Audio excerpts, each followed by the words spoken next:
تاخد 5 مليون جنيه وتقتل طفل. وقعت طفل شبرا. صحيح ان فكرة القتل عموما مش جديدة على البني ادم، واكبر دليل على كده قصة الاخين قابيل وهابيل، اول جريمة قتل على الارض. لكن كمان كل يوم البشر بيزيدوا وحشية وبيبدأوا في كل طرق القتل وازهاق الروح، واكبر دليل على ده حادثة طفل شبرا. ولو ما سمعتش انا هحكي لك.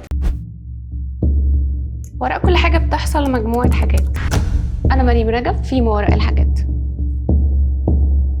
أحمد عمره 15 سنة، طفل صغير من شبرا الخيمة. تتفاجئ المباحث بواقعة قتل، وبالفعل راحوا مكان الجريمة اللي الجيران من الريحة اكتشفوا الواقعة. طب إيه الموضوع؟ طارق شاب جار أحمد أكبر منه في السن استدرجه لحد شقته وذبحه، وما استكفاش لحد كده، راح فتح جسمه نصين وطلع كل أحشائه وحطها في كيس. طب ليه وعشان إيه وكان عايز إيه؟ علشان إيه؟ علشان 5 مليون جنيه وعدوا بيها حد مصري عايش في الكويت برضه عمره 15 سنة. اتفق معاه على إنه يصور جريمة قتل كاملة وهو بيطلع فيها كل أحشاء الضحية، وهياخد فيها 5 مليون جنيه. وطبعا طارق ما ترددش ونفذ. أما ليه بقى دي هقولك عليها، بس هقولك الأول إنه اللي قتل ده آخر واحد يتشك فيه من أهل الحي، ولكن لسوء حظه الكاميرات جابته، لأنه كان مفهم كل الحي إنه عنده سرطان، وأهل الحي كانوا بيساعدوه ماديا وما بيسيبش فرد واحد في الجامع. ومرة واحدة اتشقلب حاله ووضعه المادي اختلف تماما، وقال لهم إنه بقى لي أخ في الكويت بيبعت له فلوس. ليه بقى ده كله حصل؟ لوهلة هتفكر إنه عشان يتاجر بأعضائه، بس الحقيقة إنه لا، لأنه بعد فحص مكان الجريمة وشكل الجريمة تتأكد إنه لا، وخصوصا بعد إنه خلص الجريمة بتاعته في 4 ساعات كاملين. راح حط أعضائه في كيس بلاستيك وسابها، وبالتالي ده مستحيل يكون إنه عايز يتاجر بالأعضاء. وفي الآخر بيكلم المحرض بتاعه وقال له إنه أديله نفذ.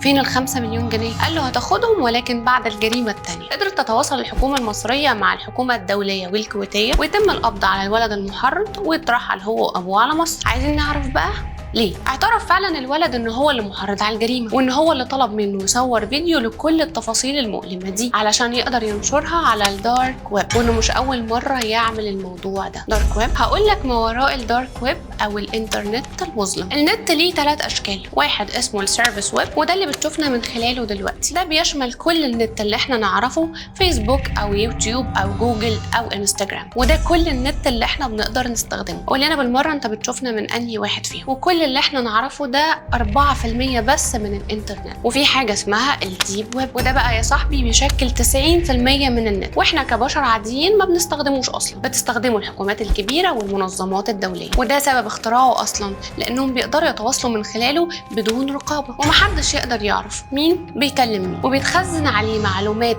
دولية خطيرة جدا. وده اللي بيستخدم كمان في سرقة الحسابات البنكية والمعلومات الشخصية، وبيكون من خلال متصفحات ما اقدرش اقول لك اسمائها، واللي بيقدروا كمان من خلاله يسرقوا الافلام والمسلسلات من غير حقوق نشر. وفي الدارك ويب، اكتر حته ضلمه في عالم النت كله. الدارك ويب بيشكل 6% من الانترنت، وواضح جدا من سبب تسميته بالمظلم، لانه فعلا سواد، والبشر اللي عليه ومستخدمينه مش بشر زينا. المكان ده مخصوص لعصابات المافيا وتجار المخدرات والاسلحه، حتى البشر. عالم كبير قوي ومخيف جدا جدا. شكل الانشطه في الدارك ويب هتحس بسببها انه اكيد الكلام ده مش حقيقي، بس للاسف هو حقيقي. بيع اسلحه بكل الاشكال، رشاشات وقنابل، حتى تجارة العبيد، ومتقسم بشكل منظم لكل الجرائم. يعني في قسم لتجارة المخدرات، وقسم للقتلة المأجورين، وتجارة الأعضاء، واغتصاب سواء ستات أو أطفال أو رجالة، وكمان حفلات لعبدة الشيطان وطلاسم لجلب الشيطان، وفيها كل الطقوس، وكمان قسم لتجارة الآثار المنهوبة. أما بقى عن الجزء الأصعب هو الغرفة الحمراء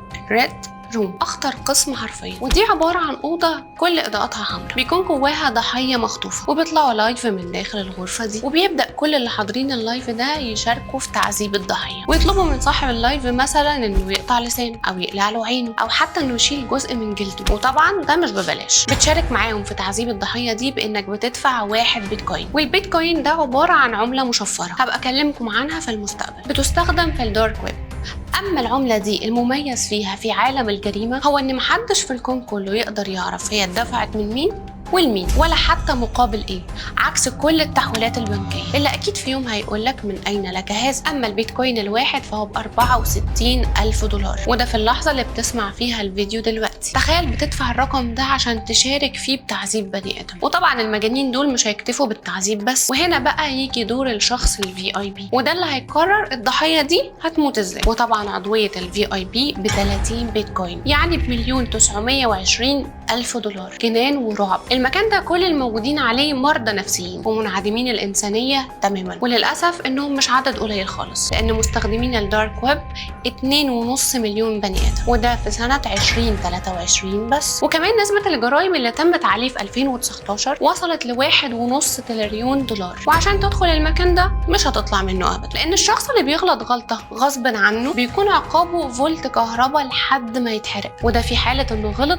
غصب عنه. اما الخاين وده عقاب بيكون الجمجمه السوداء، وده عقاب مختلف تماما، وممكن يكون هو اللي في الغرفه الحمراء اللي لسه حكي لك عنها دلوقتي. المخيف انك ممكن من غير ما تقرر تدخل العالم ده هم اللي يوصلوا لك. ممكن بضغطة زرار واحد وانت بتحمل فيلم من على موقع عادي بيكون جواه فيروسات هم حاطينها، وبتدخل لهم بايدك وبتليفونك، وطبعا يقدروا يسحبوا كل معلوماتك، حتى انهم يقدروا يشوفوك في كل وقت من خلال كاميرا تليفونك. العالم مرعب ولكن اكيد فيه خير، واللي لازم يبدأ منك بإنك تتحكم في فضولك وما تدورش ورا حاجة مصيرها الهلاك الأكيد، وإنك تتأكد إنك عامل شير وكومنت علشان تنبه غيرك، وسبسكرايب لو كنت على اليوتيوب. أنا مريم رجب، كنت معاكم في ما وراء الحاجات.